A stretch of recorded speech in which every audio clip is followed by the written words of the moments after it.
Hah? Aduh pusing. Pala otak, pala Barbie pusing. Bolak-balik. Maju, mundur. Maju, mundur. Maju, mundur. Maju, mundur. Anjay, pusing banget coy.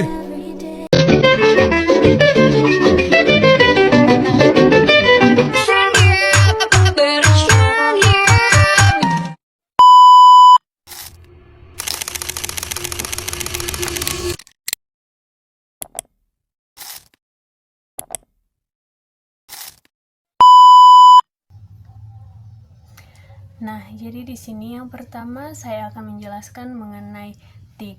TIK itu adalah singkatan dari Teknologi Informasi dan Komunikasi, di mana itu adalah segala bentuk teknologi yang digunakan untuk mengumpulkan, menyimpan, mengolah, menyebarkan, dan menerima informasi. Bidang ini mencakup perangkat keras, perangkat lunak, perangkat jaringan, serta proses komunikasi yang membantu manusia dalam mengakses dan mengelola informasi. Selanjutnya, kita akan membahas mengenai komponen utama TIK. Yang pertama itu perangkat keras atau hardware, merupakan alat fisik yang digunakan dalam proses pengolahan dan penyampaian informasi. Adapun contoh dari perangkat keras ini yaitu seperti yang biasa kita temui itu komputer, laptop, smartphone, tablet, printer, scanner, dan server. Nah, selanjutnya itu perangkat lunak atau software, yaitu program yang membuat perangkat keras bisa bekerja, yaitu seperti sistem operasi seperti Windows, Linux, ataupun Android. Selanjutnya itu seperti aplikasi pengolahan data seperti Excel, SPSS, dan juga aplikasi-aplikasi komunikasi seperti WhatsApp ataupun Zoom. Selanjutnya itu jaringan dan internet, yaitu sarana yang memungkinkan pertukaran data dan komunikasi jarak jauh. Contohnya itu WiFi, Bluetooth, ataupun jaringan seluler. Karena tanpa adanya itu kita tidak bisa menggunakan perangkat keras dan perangkat lunak. Dan yang terakhir itu adalah brainware atau pengguna, yaitu orang yang menggunakan teknologi seperti operator, admin programmer, dan pengguna umum. Nah, di sini selanjutnya kita akan membahas mengenai fungsi TIK dan manfaat TIK. Yang pertama yaitu fungsi TIK. Yang pertama fungsinya yaitu mengolah data menjadi informasi. Yang kedua menyediakan akses informasi secara tepat dan mudah. Yang ketiga mempermudah komunikasi seperti menggunakan video call, email, media sosial. Dengan tanpa bertemu pun kita dapat melakukan komunikasi. Selanjutnya otomasi pekerjaan seperti sistem absensi ataupun kasir digital. Yang kelima itu mendukung pembelajaran dan pendidikan seperti e-learning. Yang keenam itu mendukung pekerjaan administratif seperti penyusunan dokumen dan pengolahan angka. Selanjutnya itu kita akan masuk ke dalam manfaat TIK. Adapun manfaat TIK itu yang pertama itu adalah manfaatnya di dalam bidang pendidikan. Nah, dalam bidang pendidikan itu manfaatnya bagi pembelajaran online, yaitu seperti kita menggunakan Google Classroom ataupun Zoom. Dan juga kita bisa mengakses banyaknya sumber belajar seperti dari YouTube ataupun dari TikTok, karena sekarang kita dapat menemui banyaknya sumber-sumber informasi dari aplikasi tersebut. Selanjutnya itu dalam bisnis, yaitu pemasaran digital, seperti kita bisa memasarkan atau mempromosikan bisnis kita di Instagram, di FB ataupun di TikTok, serta sistem pembayaran digital. Seperti sekarang kita bisa membayar dengan QRIS seperti dari Dana ataupun M-Banking seperti itu.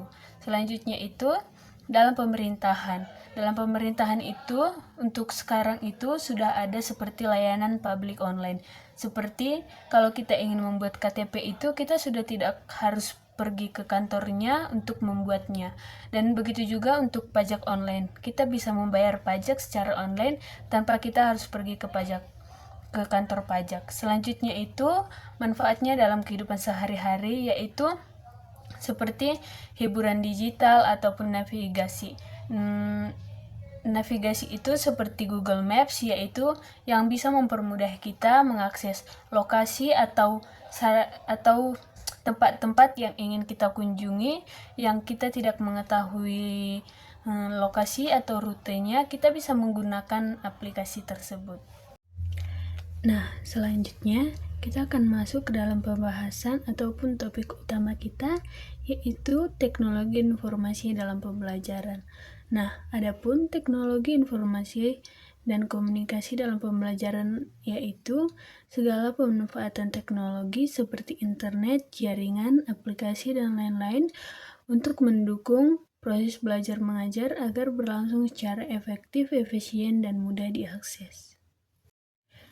Nah, selanjutnya itu adalah perantik dalam pembelajaran. Yang pertama itu adalah sumber belajar yang luas, di mana siswa ataupun mahasiswa itu dapat mengakses e-book, platform seperti mencari informasi-informasi dari TikTok, dari YouTube, itu akan lebih mudah diakses dengan adanya teknologi. Dan juga pelajar-pelajar itu dengan mudah dapat mengakses informasi-informasi itu dengan mandiri. Nah, yang kedua itu yaitu media pembelajaran interaktif, yaitu seperti slide-slide presentasi, video-video animasi, video pembelajaran, ataupun game edukasi seperti kuis-kuis yang bisa kita buat di game.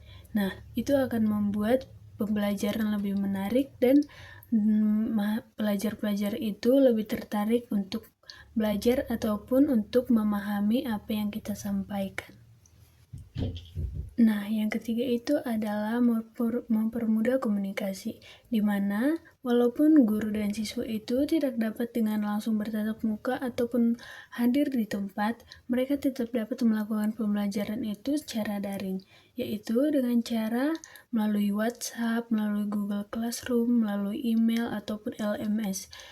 Dengan itu, walaupun guru dan siswa tidak dapat bertemu, mereka tetap dapat melakukan pembelajaran dengan efektif dan juga mempermudah komunikasi jarak jauh. Nah, yang terakhir itu adalah pembelajaran berpusat pada peserta didik, di mana peserta didik tetap dapat mengakses informasi ataupun media-media pembelajaran secara mandiri tanpa adanya dampingan dari guru ataupun adanya pembelajaran-pembelajaran yang diberikan guru. Jadi, siswa itu tetap dapat mengakses informasi seperti mengakses dari YouTube ataupun platform-platform lain yang menyediakan berita-berita ataupun informasi-informasi terkini. Nah, selanjutnya kita masuk ke dalam penerapan teknologi informasi dan komunikasi di kelas. Nah, yang paling biasa kita sering temui itu adalah pembelajaran yang menggunakan infocus ataupun LCD, di mana biasanya guru itu menyediakan seperti PPT ataupun video-video pembelajaran yang dapat ditampilkan agar peserta didik itu lebih fokus ataupun lebih tertarik untuk memahami pembelajaran tersebut. Juga biasa guru-guru ataupun dosen-dosen itu akan membuat kuis-kuis animasi seperti dari Kahoot ataupun Quizizz. Dan juga mereka biasanya membuat video-video pendek ataupun video-video pembelajaran yang mereka ambil dari YouTube ataupun platform yang lain ataupun yang mereka buat sendiri. Jadi, peserta didik itu lebih tertarik untuk memahami apa yang disampaikan oleh pendidik. Selanjutnya, adapun manfaat dari teknologi informasi dan komunikasi dalam pembelajaran, yaitu yang pertama, meningkatkan motivasi dan minat belajar. Yang kedua itu, membantu pemahaman konsep sulit lewat visualisasi, dan juga selanjutnya itu, mendorong kreativitas dan kolaborasi. Dan yang selanjutnya juga itu seperti memperluas akses pendidikan kapan saja dan di mana saja. Dan yang terakhir itu membentuk literasi digital pada peserta didik. Nah, selanjutnya kita masuk di tantangan teknologi informasi dan komunikasi di dalam pembelajaran. Nah, adapun tantangannya yaitu seperti yang sudah kita ketahui di daerah-daerah terpencil itu biasanya masih sulit listrik ataupun teknologi-teknologi seperti infocus ataupun jaringan yang sudah sulit, dan juga banyaknya siswa yang belum memiliki smartphone. Jadi, menjadi tantangan di saat guru ingin menggunakan teknologi sebagai media pembelajaran, dan sulit juga untuk siswa-siswa yang belum memiliki HP ataupun laptop, jadi mereka itu sulit untuk mendapat media pembelajaran melalui teknologi. Nah, adapun seperti yang sudah disampaikan di awal tadi, contoh pembelajaran itu salah satunya membuat PPT dari Canva. Nah, di sini kita akan belajar membuat PPT dari Canva. Di sini kita tinggal cari di template PPT tentang TIK. Nah, di sini sudah banyak pilihan-pilihannya. Kita tinggal pilih kita mau buat yang mana, karena kita sangat dengan mudah itu bisa mengakses semua yang ada di sini. Jadi kita tinggal dengan mudah mengganti materinya dengan materi yang akan kita presentasikan ataupun kita sampaikan. Nah, di sini kita bisa pilih salah satu yang akan kita buat. Nah, di sini contohnya kita akan pilih yang satu ini.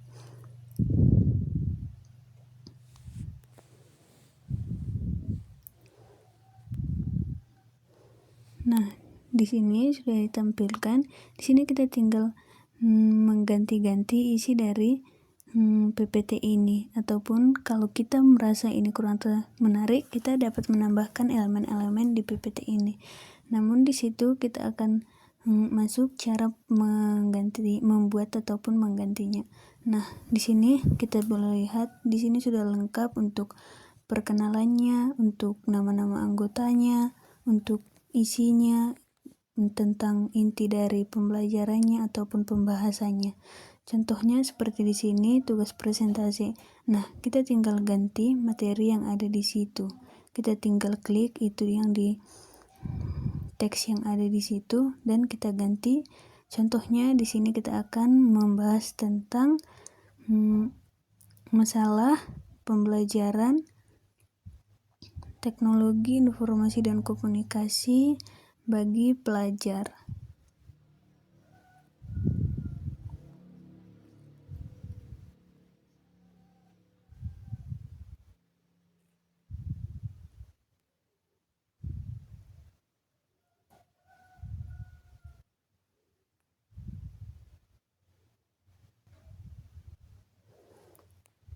Nah, seperti itu, kita tinggal klik dan kita ganti untuk teksnya. Selanjutnya itu untuk yang lain seperti slide selanjutnya kita tinggal ganti nama anggotanya, anggota 1, anggota 2, dan juga foto-fotonya kita bisa ganti dengan foto kita sendiri. Dan selanjutnya itu kita tinggal masuk ke pembahasan, kita tinggal mengganti isi dari teks tersebut. Jadi kita tinggal mengganti isi-isi dari teks-teks tersebut agar bisa kita ganti dengan materi pembahasan kita. Di sini juga jika kita ingin mengurangi ataupun menghapus slide-slide yang ada di dalam PPT tersebut, kita tinggal klik seperti contoh ini. Kita klik hapus, nah jadi dia akan otomatis terhapus, dan jika ingin kita tambah, kita tinggal klik tanda tambah tersebut. Jadi begitu dia guys, jadi dengan gampang kita dapat membuat PPT dari Canva. Jadi pembelajaran itu akan terlihat lebih menarik dan lebih enak untuk dipelajari. Hidup ini seperti koin, dua sisi atau seperti belati, tajam dan tumpul. Pada akhirnya kalian yang memilih akan ke arah mana hidup kalian. Sampai jumpa, bye-bye. Thank you, everyone. Thank you, Elmar.